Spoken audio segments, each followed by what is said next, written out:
The highest grossing film ever made for under $1 million just broke a 53-year record set by Bruce Lee.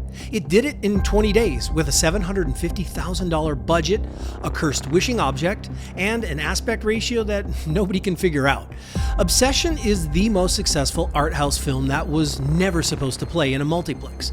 And I have some things to say about what works, what doesn't, and why $443 million might say more about the audience than the movie. Hi, I'm Matthew Lawrence. I've been a filmmaker and editor for over 30 years. Welcome to The Rough Cut.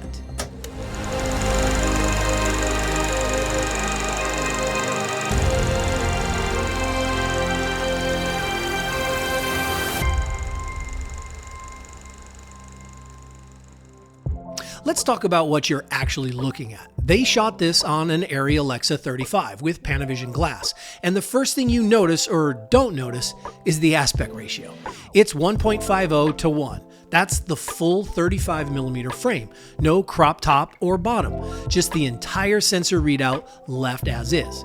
Most people watching at home on a 16:9 TV saw black bars on the side and thought something was wrong with their screen. Theaters can mask for this, living rooms can't. But after a few minutes, I stopped noticing, not because I got used to it, but because of what Barker and his DP are doing inside that frame. The composition is quite good. He lets scenes breathe. There's a moment where Nikki stands up and walks out of frame entirely, and her dialogue keeps going. The camera doesn't chase her. It holds. Long take with no cut. That's confidence. A less experienced filmmaker, he cuts to the close-up. Barker stays put and trusts the audio to carry the scene. For a film shot in 20 days, the visual discipline is impressive. The Alexa 35 handles darkness digitally in ways film stock never could, and they leaned into that. Let me start with what works, because the lighting on this film is genuinely good. The bedroom scene, one practical lamp, her face nearly blacked out in the shadows while they hold the dialogue. The confession at the front door, a porch light behind her, completely in shadow, and she's got just a sliver of accent light catching her eyes, giving off an eerie feeling of possession. The problem is when all of that gore arrives, the discipline disappears. The face ripping, the skull, the moment you see it, you realize that's not a person she's slamming, it's a prop. And that's the frustration. The cinematography has restraint, the lighting has restraint, but when the blood starts, Barker reaches for the extreme every time. And for a film this smart about everything else, it feels like a director who didn't trust what was already working. So the budget works, the previs is smart, the DP delivered frames that look like twice the money, but none of that matters if the performance doesn't land. So here's where I have to be honest. Curry Barker doesn't have a lot of experience directing actors. It's only his second movie, and you can see it throughout the film. Directing actors is a specific skill, separate from blocking and separate from camera. It's getting someone to a place emotionally that sells the scene. Barker just hasn't had the reps yet. Indy Navarrete is very good, and the casting is solid across the board, but the scenes end up feeling stiff. I think Barker might be letting the actors go with it, trusting them to find their performance on their own. And sometimes that's the right call, but most times the director's the visionary. Your job is to mold the actor into the character, not hope they arrive there. And I've seen this before. Young directors who've done everything else right, the prep, the shot list, the blocking. But standing in front of an actor, there's a hesitation. They don't know the language yet. They don't know how to give a note that unlocks something instead of just adjusting it. And so the actors wander a little, not badly, just enough that the scene never quite tightens up. That's what Barker feels like to me on Obsession. The good news, that muscle builds fast. By your third or fourth film, the hesitation disappears. And Barker's going to get there.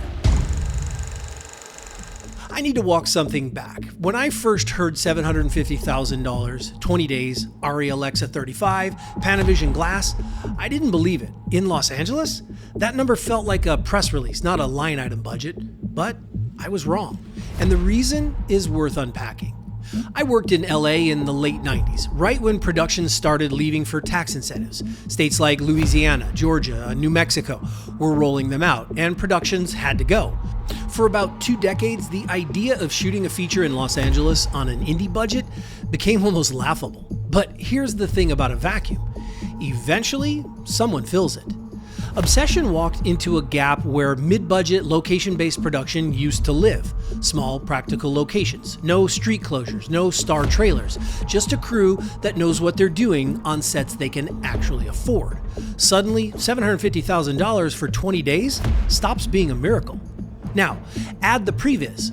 Barker built the entire film in 3D before day one. That's the only way you finish 20 days shooting non-linearly.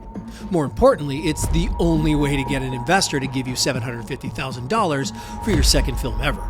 Most creators keep previs internal. Barker externalized it. That's the difference between hoping you hit your days and knowing you will.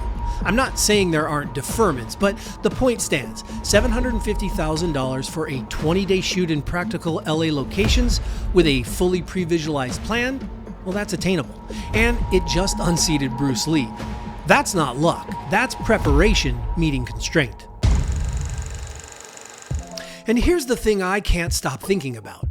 30 years ago, Obsession is an art house movie. You drive to the one theater in town, sit with 50 other people, and talk about it in the parking lot after. It never touches the multiplex. And for decades, studios have starved audiences of original stories. They've given us universes, franchises, established IPs with zero risk. And they've been right to do it financially. I'm not naive to that. But audiences have been hungry for something new the entire time. So a film like this comes along, no stars, no existing property, shot on location for $750,000, and it does $443 million in the box office. You don't think every studio in town just noticed? That's the revolution. Shot on location, keep the budget down, and tell a great original story. Because the numbers just proved, as long as you're telling an original story and executing it, the audience is already there. They've been waiting. I think it might be time to go visit my movie script library and find some investors. I came into this skeptical. $750,000 in LA, 20 days, and a director with 2 features under his belt. But I was pleasantly wrong. The budget is real. The previs made it possible.